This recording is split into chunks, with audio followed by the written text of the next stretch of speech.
सभी साथियों को नमस्कार। खम्मा गणी। जैसा कि आप सभी को विधिवत रूप से ज्ञात है कि हमारे देश में अब चुनाव आने वाले हैं, लोकसभा के चुनाव।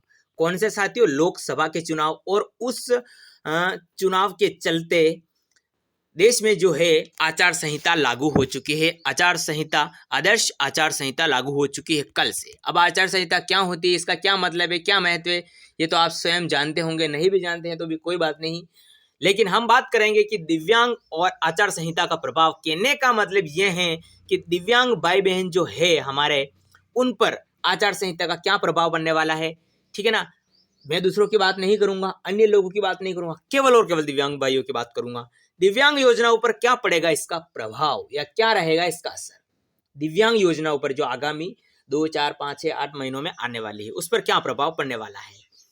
ठीक है, इस पर बात करने वाले, तो आइए हम बात को शुरू ही कर देते हैं।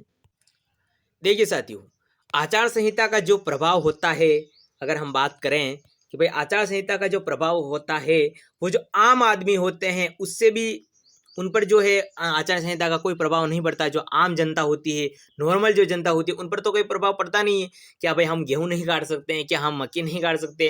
कहने का मतलब जो भी हम घर गृहस्थी के काम करते हैं, क्या आचार संहिता में उनका कोई प्रभाव पड़ता है?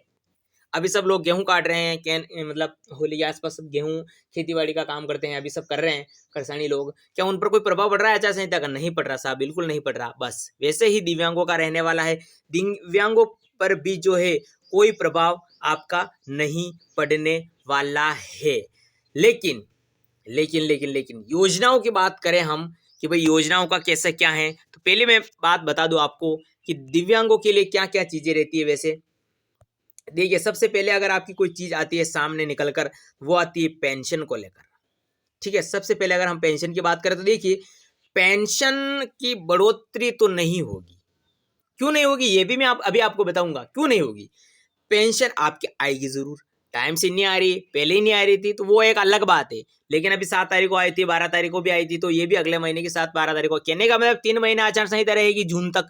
3 महीने में क्या पेंशन नहीं आएगी? क्या 3 महीने में पेंशन आएगी? तो क्या इस पर कोई प्रभाव पड़ा आचार संहिता का? नहीं पड़ा। तो ये पेंशन जो है आपकी आएगी। अब बात करें, लेकिन पेंशन बढ़ेगी भी तो नहीं ना, क्योंकि बढ़ने की बात थी। बढ़ेगी भी तो नहीं है, बढ़ेगी कब? तो देखिए, मैंने आपको बताया था पहले भी, एक वीडियो के माध्यम से विधेयक का बिल पारित हुआ था, उसमें बताया गया था कि आप पेंशन जो है जिसमें बढ़ोतरी की जानी है, वो 2 किस्तों में होनी चाहिए। पहली जो पेंशन आपकी बढ़ोतरी होगी वो 50 रुपये की होगी, और वो हर साल की जुलाई महीने में होगी। 50 रुपये बढ़ेंगे जुलाई महीने में। ठीक है, तो क्या अभी जुलाई आने वाला है? नहीं, जून जुलाई आएगा, पेंशन बढ़ेगी, तब तक आचार संहिता हट जाएगी। आचार संहिता आती नहीं आती, फिर भी आपकी जुलाई में पेंशन बढ़नी है, तो जुलाई में तो आचार संहिता खत्म हो जाएगी। तो क्या आचार संहिता का प्रभाव पड़ा? नहीं पड़ा। ओके साहब। दूसरी किस्त जो 100 रुपये की बनने वाली है, हर साल के 150 रुपये बनने वाले हैं ना, 100 रुपये एक 50 एक, तो ये 100 रुपये कब बनने वाले हैं? ये जनवरी में बनने वाले हैं। जनवरी 2024 या 25 में बनने वाला है। क्या आचार संहिता उस समय रहेगी? नहीं रहेगी। क्या प्रभाव पड़ा? नहीं पड़ा। ओके साहब। उसके बाद अगर मैं बात करूं योजनाओं की, अलग योजना जो है, कोई भी एक इंपॉर्टेंट योजना है आपके लिए, वो है आपकी दिव्यांग स्कूटी योजना। ठीक है ना। इसका प्रभाव देखिए, जून में आपके आचार संहिता खत्म होगी, जुलाई अगस्त आपके ये जो योजना आने वाली है, वो अक्टूबर या नवंबर या सितंबर, अक्टूबर नवंबर, इन महीनों में आने वाली है। तो क्या इन पर आचार संहिता का प्रभाव पड़ा? नहीं पड़ा। वैसे भी नहीं पड़ा, क्योंकि इसमें टाइम लगेगा। देखिए, स्कूटी जो है आपके 2025 के अक्टूबर नवंबर तक मिलेगी, टाइम लगेगा इसमें। ठीक है ना। चाहे 500 स्कूटी आएगी, चाहे 1000 स्कूटी आएगी, चाहे 2000 आएगी, लेकिन आएगी जरूर, स्कूटी योजना आएगी जरूर, लेकिन टाइम लगेगा। इसका भी आचार संहिता पर कोई प्रभाव नहीं पड़ने वाला। इसके अलावा आने जाने में, अजाने आम लोग भी चेक होते हैं, दिव्यांग तो चेक वैसे कम होते हैं। अगर हो भी जाते, अगर आप सच्चे हो तो डरने की कोई बात ही नहीं है। तो चेकिंग जो पुलिस के द्वारा होती है ना, विभाग के द्वारा होती है, प्रशासनिक अधिकारियों के द्वारा जो चेकिंग की जाती है आचार संहिता में, वो हमारे भी होगी। वैसे दिव्यांगों की कम होती है, लेकिन हम दिव्यांग, इसका मतलब गलत फायदा नहीं उठाना भाई। हम तो दिव्यांग, हमारी होगी भी नहीं। करो, चेकिंग करो, ठीक है ना, सच्चे रहो। ओके साहब। तो आचार संहिता में कोई योजना वैसे भी नहीं आने वाली है। ठीक है ना। आचार संहिता नहीं भी लगती ना, तो भी कोई योजना अभी फिलहाल नहीं आने वाली, क्योंकि इसमें अभी काम चल रहा है, प्रक्रियाधीन है। पेंशन आ रही है आपकी, आती रहेगी। तो दिव्यांगों पर भी, आम जनता पर, दूसरे लोगों पर भी तो कोई प्रभाव नहीं पड़ने वाला, लेकिन दिव्यांगों पर तो फिर और कोई प्रभाव नहीं पड़ने वाला साथियों। कोई प्रभाव आचार संहिता का दिव्यांगों पर कुछ नहीं पड़ने वाला है। पेंशन आ रही है, आते रहेगी, बढ़ रही है, वो नियम के हिसाब से बढ़ेगी, जुलाई में बढ़ेगी, जनवरी में बढ़ेगी, आचार संहिता का कोई प्रभाव है नहीं। स्कूटी योजना अक्टूबर नवंबर में आएगी, ठीक है ना, उसका आचार संहिता का कोई प्रभाव है ही नहीं, ठीक है ना।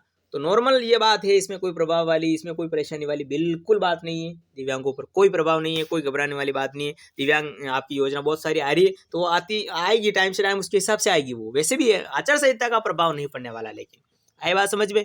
तो आचार संहिता का कोई प्रभाव नहीं है। आचार संहिता का पालन करना है सभी को। क्या करना है?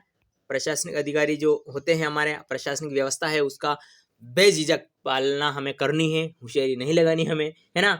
कोई प्रॉब्लम नहीं है, पालना करो, अच्छे से रहो, आराम से रहो, बढ़िया से रहो, मस्त रहो, टॉप रहो, बिंदास रहो, खुश मिजाज रहो, ठीक है। लाइक गया बाढ़ में, सब्सक्राइब शेयर गया तेल लेने, सब्सक्राइब करना है तो करें, वरना आप अगर सर्च करते हैं कि वीएम क्लासेस कोई भी सूचना देखनी है तो आप देख सकते हैं, वो अच्छी बात है, ये आप पर डिपेंड करता है, ठीक है साथियों। मिलते हैं फिर से नई वीडियो में नए अपडेट्स के साथ, तब तक के लिए जय हिंद, जय भारत।